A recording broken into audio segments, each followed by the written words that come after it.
আমাদেরকে নিয়ে কেন এত রম তামাশা করা হচ্ছে? আমরা তো 18,000 লোক যাইতে পারি নাই। আমরা কারওয়ান বাজারে অবস্থান কর্মসূচি পালন করেছি শান্তিপূর্ণভাবে, কিন্তু আপনারা দেখেছেন পুলিশ ভাইয়েরা কিভাবে আমাদেরকে লাঠিচার্জ করে সেখান থেকে আমাদেরকে উঠিয়ে দেওয়া হয়। এর পরিপ্রেক্ষিতে আমরা পরবর্তীতে সিদ্ধান্ত নিই যে আমরা প্রবাসী কল্যাণ ভবনের নিচে অবস্থান নিব। আমরা এখন পর্যন্ত অবস্থান নিয়েছি এবং নিয়ে বসে আছি। তো আমাদের এখান থেকে 3 জনকে ডাকা হয়েছে, আমরা উপরে গিয়েছি। আসিফ নজরুল স্যার নিজে উপস্থিত আছেন এবং সচিব স্যার এবং কি হচ্ছে আপনার ওনার একান্ত সচিব সবাই মিলে মিটিং করতেছেন। ওনারা আমাদের থেকে 2 ঘন্টা সময় চেয়েছেন। ওনারা বর্তমানে মালয়েশিয়ান গভর্নমেন্টের সাথে ভিডিও কনফারেন্সের মধ্যে একটা সিদ্ধান্ত উপনীত হবে, তখন সেই মেসেজটা 2 ঘন্টা পরে আমাদেরকে জানাবে এবং কি সেই মেসেজটা আমাদেরকে দিবে। তাই ওই মেসেজটা দেওয়ার পরে আমরা বুঝতে পারবো যে আমাদের ভাগ্যে কি আছে, আমরা বেসিক্যালি কতদিনের ভিতরে আমরা মালয়েশিয়া যেতে পারবো, কতদিনের ভিতরে আমরা ঘরে ফিরতে পারবো।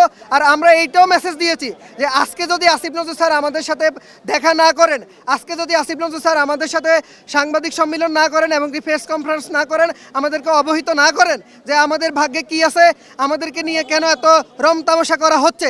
সঠিক প্যাড আর সঠিক তথ্য দিয়ে কেশু সামলে নিব এক হয়ে।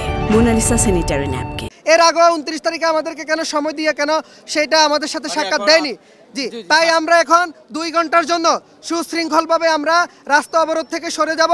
ওনারা আমাদের কাছে রিকোয়েস্ট করেছেন এবং কি সময় চেয়েছে 2 ঘন্টার জন্য। তাই আমরা এখন মানববন্ধন থেকে আমরা রাস্তা অবরোধ থেকে মানববন্ধনে দাঁড়াবো। এরপরে 2 ঘন্টার পরে আপনাদেরকে সাথে নিয়ে আমরা সবাই এটার একটা সুরাহা করে তারপরে আমরা ঘরে ফিরবো।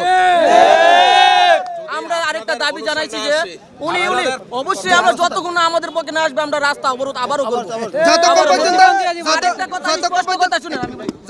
স্পষ্ট কথা, উনি জনসম্মুখে আপনাদের মিডিয়ার মাধ্যমে উনি এখানে এসে তার যে সিদ্ধান্ত জানাতে হবে, তিনি জনসম্মুখে জানাবে আমাদের ভাগ্যে কি আছে।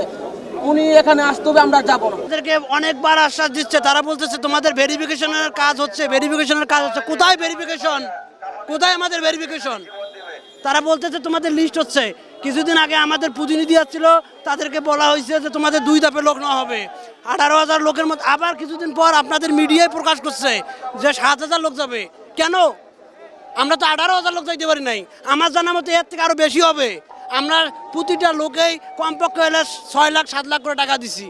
কেন এরকম করে মন্ত্রণালয় আমাদের বারবার হতাশা করবে? আমরা 5.5 লাখ টাকা দিছি, ঠিক আছে। আমরা 8 মাস ধরে আপাতত ঘুরতেছি, এজেন্সিরা বলে পাঠাবো কিন্তু আমাদের সময় খালি টেট ওভার করতেছি। আমরা সব জায়গায় ঘুরছি, এমনকি আমরা আমাদের পিঠ দেওয়ালে থেকে ঠেকে গেছে। এখন আমাদের দাবি একটাই, আমাদের মালয়েশিয়া পাঠাও, নাহলে আমাদের টাকা পয়সা দেবো। দাবি আমাদের সরকারের কাছে এবং মন্ত্রণালয়ের কাছে। আমরা তো এজেন্সির কাছে বারবার আমরা যোগাযোগ করতে আমাদের কোনো ফল পাইতেছি না। আমাদেরকে মালয়েশিয়া পাঠাতে হবে, আমাদের অনেক টাকা পয়সা দিয়ে আমরা অনেক ক্ষতিগ্রস্ত। আমাদের এখনো বাঁচার কোনো অবস্থা নাই। এখন যেভাবে হোক অন্তর্বর্তী সরকারের প্রধান আমাদেরকে যেভাবে হোক মালয়েশিয়া পাঠানোর ব্যবস্থা করার অত দ্রুত। আমাদের এই দাবি নিয়ে আমরা আজকে অবস্থান করছি।